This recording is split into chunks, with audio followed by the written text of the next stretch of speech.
विद्यार्थी मित्रांनो नमस्कार। आज आपण विज्ञान भाग 2 मधील दुसरे प्रकरण सजीवातील जीवन प्रक्रिया भाग 1 अभ्यासणार आहोत। जीवन प्रक्रिया म्हणजे सजीवांना जगण्यासाठी जी काही केली जाते ती प्रक्रिया।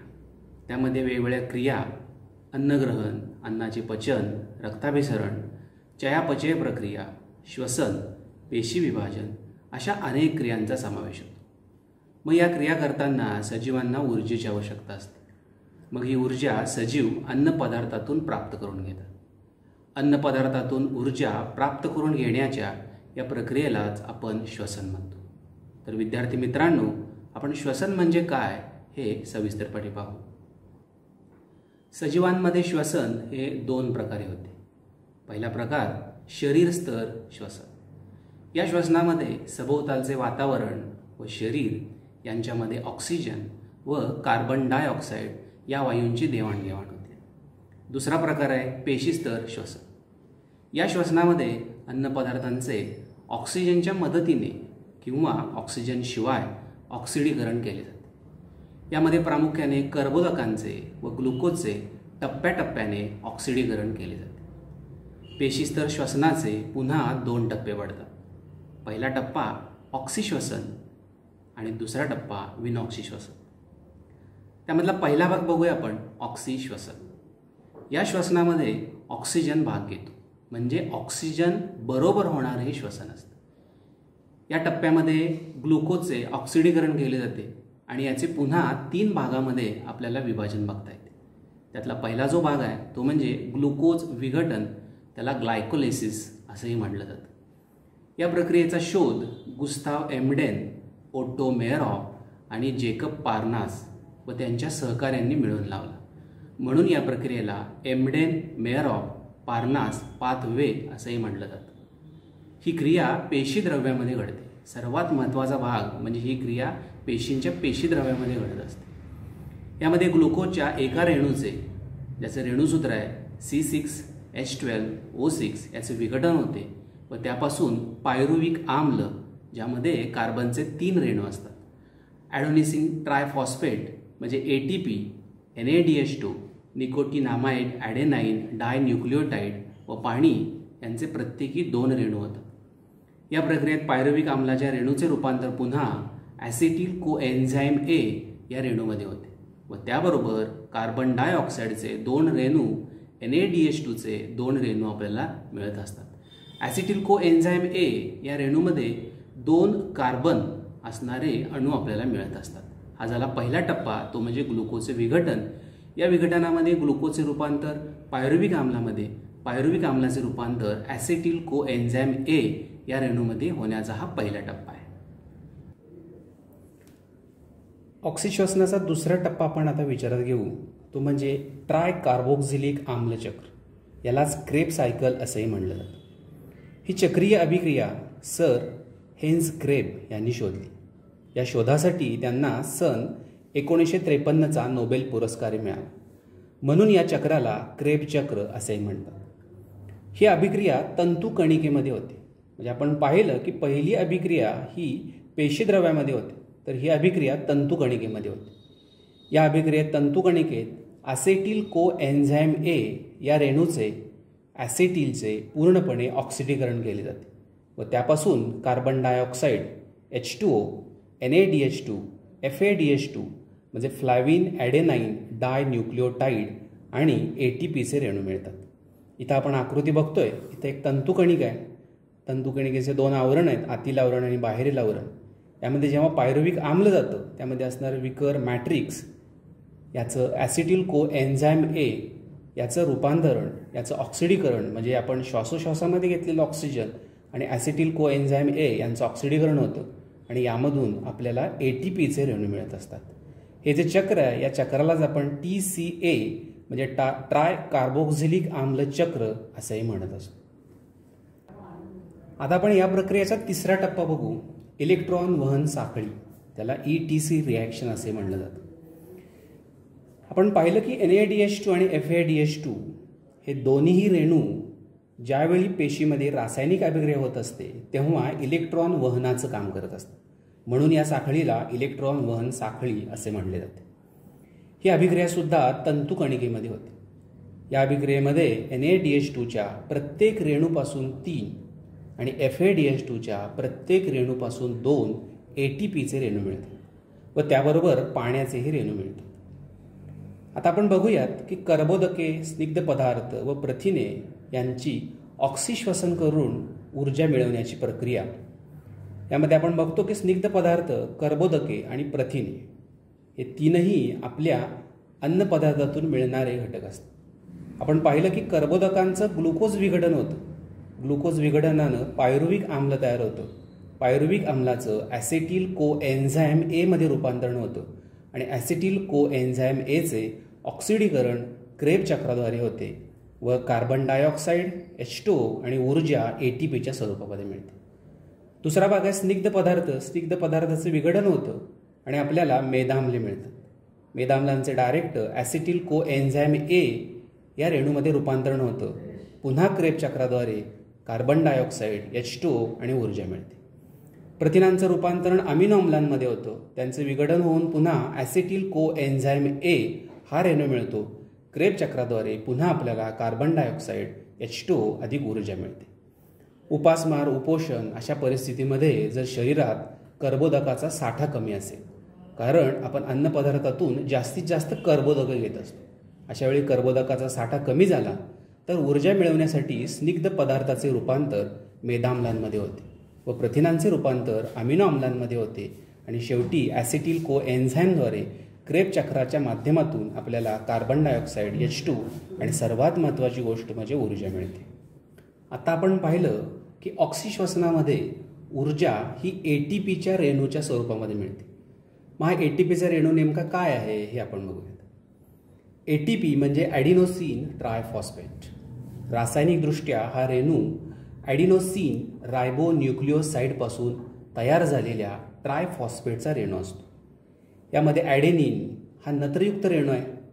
रायबोज C5H10O5 ही पेंटोज शर्करा आहे. पेंटोज याचं कारण यामध्ये कार्बनचे 5 अणू असतात व 3 फॉस्फेटचे रेणू असतात. फॉस्फेटच्या या रेणूच्या बंधामध्ये ऊर्जा साठवलेली असते. आवश्यकतेनुसार हे बंध तोडले जातात व ऊर्जा मिळवली जाते. म्हणून ATPच्या रेणूला आपल्या शरीरातील ऊर्जेचे चलन म्हणतात. म्हणजे ATPचे रेणू आपल्या शरीरामध्ये ऊर्जेची करन्सी आहे. आपण बघूया आकृतीच्या साहाय्यानं. इथं ॲडेनाईन दिसतो आपल्याला. ॲडेनाईनला रायबोज आणि रायबोजला हे फॉस्फेटचे 3 बंध जोडलेले दिसतात.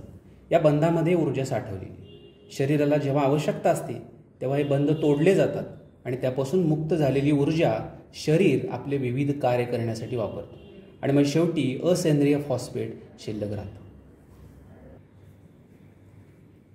आता आपण दुसरा प्रकार बघूयात, विनॉक्सी श्वसन. ऑक्सिजनच्या सानिध्याशिवाय काही सूक्ष्मजीव श्वसन करून ऊर्जा मिळवतात. म्हणजे या ऊर्जा मिळवण्याच्या प्रक्रियेमध्ये ऑक्सिजनची आवश्यकता असत नाही. या प्रकारच्या श्वसनाला विनॉक्सी श्वसन असे म्हणतात. उदाहरणार्थ काही जीवाणू हे विनॉक्सी श्वसन करत असतात. विनॉक्सी श्वसनाने एकतर ग्लुकोजचे विघटन होते. या प्रक्रियेला ग्लायकोलिसिस किंवा किण्वन प्रक्रिया होते. यालाच आपण फर्मेंटेशन म्हणत असतो.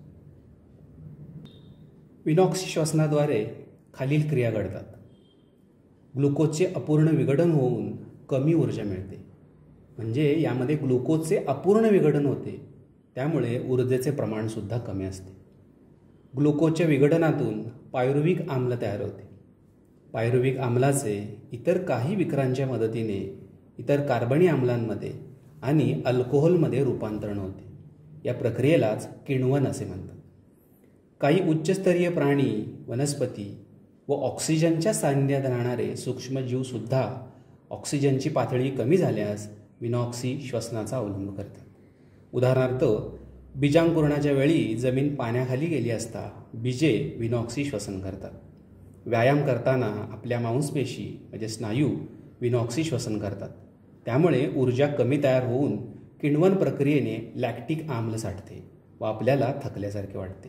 याचं कारण यामध्ये ग्लुकोजचे अपूर्ण विघटन होते आणि ऊर्जेचं प्रमाणसुद्धा कमी असतं आणि म्हणून लॅक्टिक आम्लाद्वारे आपल्या शरीराला थकवा जाणवतो.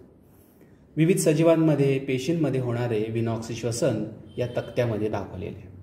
यामध्ये आपण बघूयात की कर्बोदके या कर्बोदकांचं ग्लुकोजचं विघटन होतं आणि ग्लुकोज विघटनानं आपल्याला पायरुव्हिक आम्ल मिळतं. आता या पहिल्या पायरुव्हिक आम्लापासून जेव्हा किण्वण प्रक्रिया होते, ही किण्वण प्रक्रिया विविध सूक्ष्मजीव करतात आणि त्यापासून विविध पदार्थ, उदाहरणार्थ व्हिनेगर किंवा जीवनसत्व मिळत असतात. दुसऱ्या किण्वण प्रक्रियेमध्ये अल्कोहोल मिळतो आपल्याला. हा अल्कोहोल किण्व करतात आणि आपल्याला सर्वांना माहिती आहे मळीपासून मद्यार्क, द्राक्षांपासून मद्यार्क हा किण्वांमधून अल्कोहोल मिळवण्याचं रूपांतरण असतं. तिसऱ्या भागामध्ये स्नायू किंवा तांबड्या रक्तपेशी या किण्वन प्रक्रियेद्वारे त्याचं रूपांतर लॅक्टिक आम्लामध्ये करतात.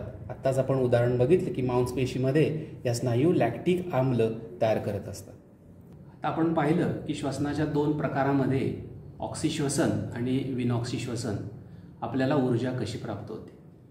ही ऊर्जा मिळवण्यासाठी आपल्याला अन्नपदार्थांचं सेवन करणं आवश्यक असतं. मग विविध अन्न घटकापासून कशी ऊर्जा मिळते ते आता आपण पाहू. सर्वात मोठा स्रोत जो आहे तो कर्बोदक आहे. गरजेपेक्षा जास्त झालेले कर्बोदक यकृत व स्नायूंमध्ये ग्लायकोजनच्या स्वरूपामध्ये साठवली जातात. कर्बोदकांपासून प्रति ग्रॅम 4 किलो कॅलरी एवढी ऊर्जा मिळते. दुसरा जो सोर्स आहे तो म्हणजे प्रथिन. अमिनो आम्लांचे रेणू एकमेकांना जोडून तयार झालेल्या महारेणूला प्रथिन म्हणतात. प्रथिनांच्या पचनाने अमिनो आम्ले मिळतात. ही शरीरातील विविध भागामध्ये पोहोचतात आणि पुन्हा आवश्यक असणारी प्रथिने तयार होतात. यातल्या काही प्रथिनांचं उदाहरण आपण बघूया की प्रथिनांच्या पचनानंतर तयार झालेली अमिनो आम्ले कशा प्रकारे मिळतात. पहिला भाग आहे त्वचा. त्वचेमध्ये मेलेनिन, रंगद्रव्य, केरॅटिन या प्रकारचे अमिनो आम्ले असतात. हाडे, हाडांमध्ये ऑस्सिन, पेशीमध्ये प्रद्रव्य पटलातील प्रथिने, विविध विकरे या स्वरूपामध्ये असतात. पुढचा प्रकार आहे स्वादुपिंड. स्वादुपिंडामध्ये इन्शुलिन, ट्रिप्सिन या प्रकारची प्रथिने असतात. पीयूषिका ग्रंथींमध्ये विविध प्रकारची संप्रेरक. स्नायूमध्ये ॲक्टिन व मायोसिन ही लवचिक प्रथिने असतात.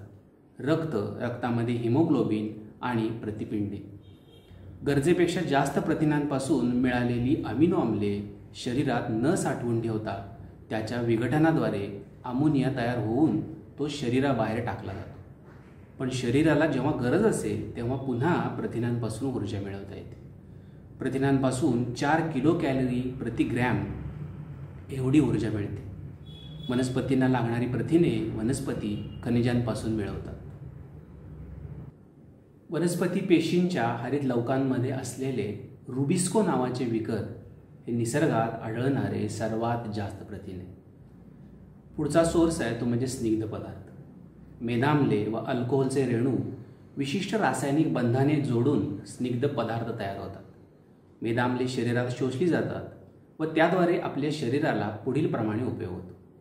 मेदाम्लांद्वारे तयार झालेले फॉस्फोलिपिड नावाचे रेणू पेशींचे प्रद्रव्य पटल तयार करण्यासाठी आवश्यक असतात.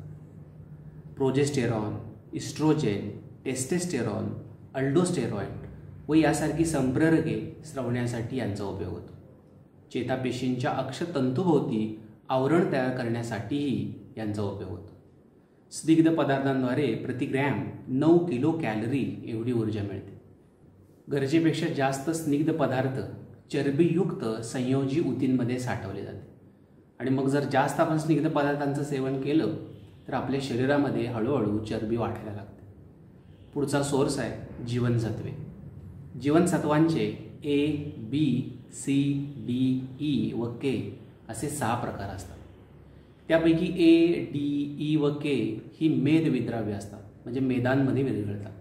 तर B व C ही जलविद्राव्य असतात, म्हणजे पाण्यामध्ये विरघळतात. FADH2 व NADH2च्या निर्मितीसाठी अनुक्रमे रायबोफ्लेविन B2 व निकोटिनामाइड B5 या जीवनसत्वांचा उपयोग होतो. शरीरातील कार्ये सुरळीत ठेवण्यासाठीही ही जीवनसत्वे उपयोगात आणली जातात. पुढचा महत्त्वाचा घटक आहे तो म्हणजे पाणी. कारण आपल्या शरीरामध्ये पाण्याचे प्रमाण साधारणतः 65 ते 70% असते. पेशींमध्ये सुद्धा पेशी वजनाच्या 70% पाणीच असते. रक्तामध्येही 90% पाणी असते. पाण्याच्या कमतरतेमुळे पेशींचे पर्यायाने शरीराचे कामकाज बिघडते, म्हणून पाण्याला जीवन असेही म्हणले.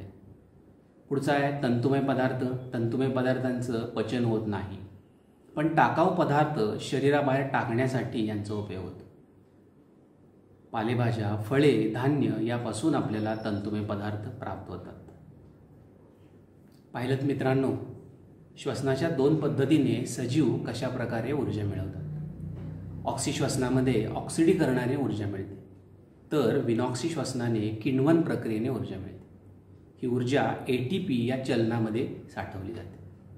हे ATPचे रेणू कसा असतो हाही आपण पाहिलं. ऊर्जा निर्मितीसाठी शरीराचे कार्य सुरळीत राहण्यासाठी आपल्याला संतुलित आहाराचे महत्त्वही समजले. मित्रांनो, पुढच्या भागामध्ये पाहूया आणखीन एक नवीन जीवन प्रक्रिया. धन्यवाद.